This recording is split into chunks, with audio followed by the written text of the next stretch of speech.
Hello, friends. I am Chevy. Welcome to my shed. How are you? How's life in your world? How's things where you are? Hope it's fantastic. Everything here is great. Ish. No, it's fine. Yesterday, I kind of realized something. Nope. Let's rewind a little bit. A while ago, years ago, I don't know how many years, but some number of years ago, between 2 and 43 years ago, I heard an idea that that persons who work with their minds must rest with their hands, and persons who work with their hands must rest with their minds. And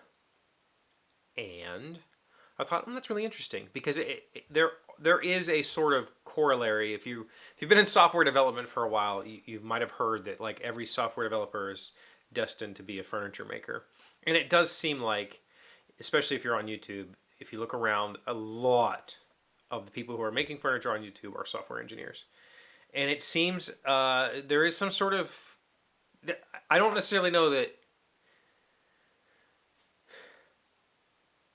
there's a factual corollary there, but it seems okay. I get it, right?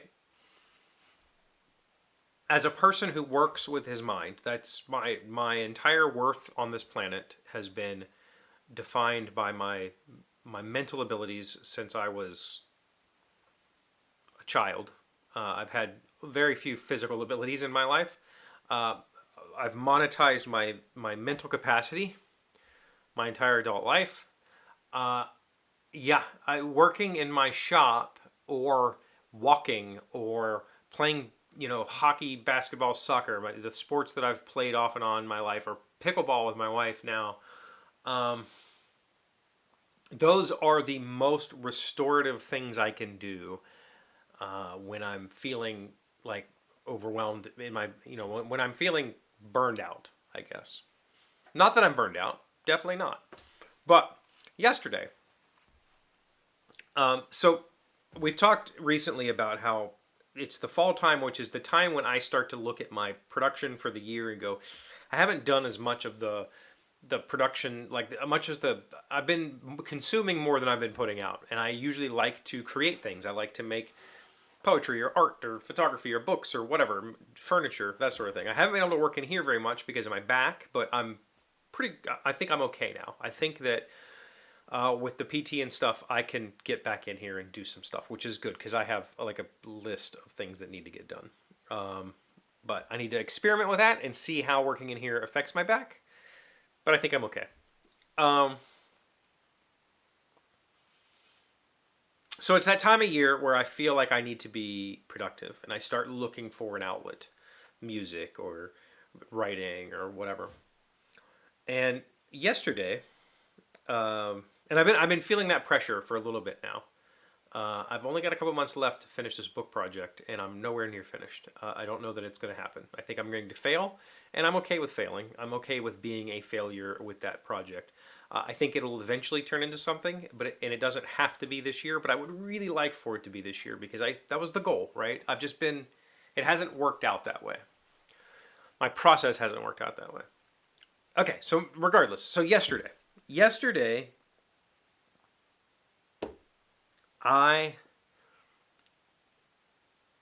was very taxing for me. I was looking through work.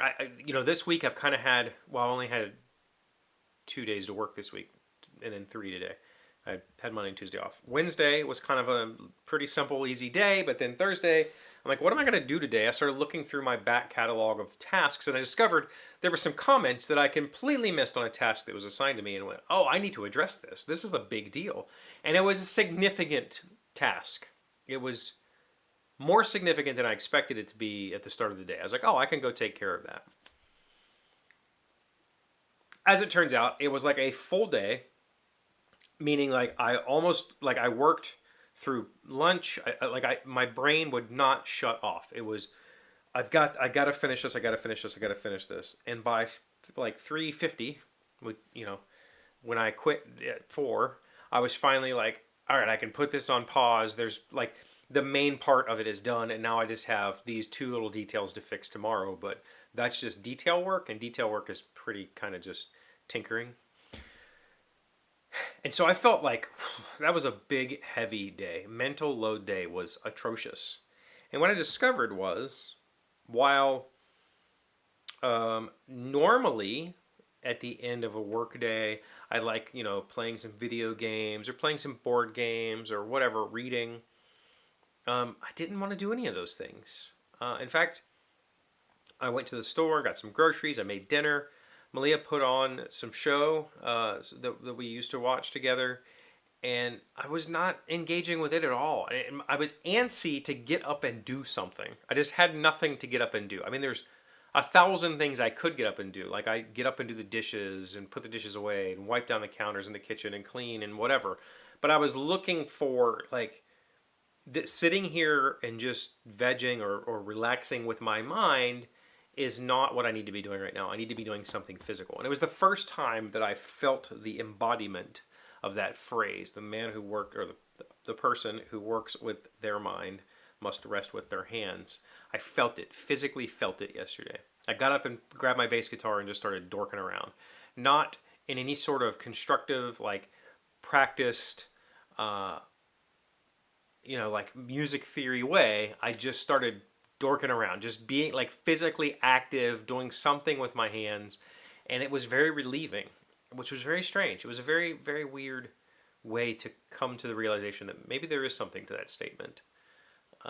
And today has been a pretty busy work day also, and I still feel fairly similar. Like there's stuff that needs done, and I want to do it.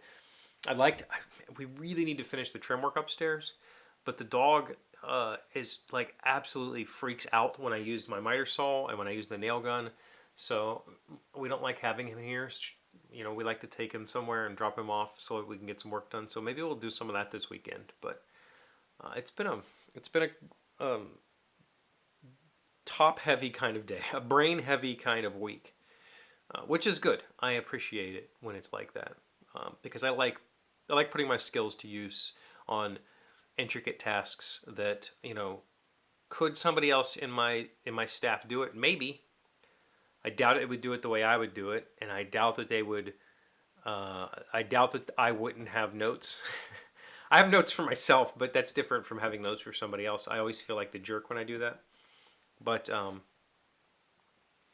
I doubt they could do it as quickly as I did it. That's the thing. And it feels good. It feels good when that happens, because I feel like I'm earning my keep here. I've done the thing that I need to do. So I'm going to go enjoy my weekend. Monday is Veterans Day here in the United States, so I'm taking Monday off, not from this, but from work. Sunday is the Marine Corps birthday, so if you know some Marines in your life, don't forget to wish them happy birthday. And I got an interesting weekend and week ahead of me.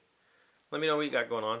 Put it in the comments, or email me, or text me, or call me. Thank you for being here as always. Thank you for liking, commenting, subscribing, being amazing friends and wonderful people. I really appreciate you. And I'll see you again on Monday.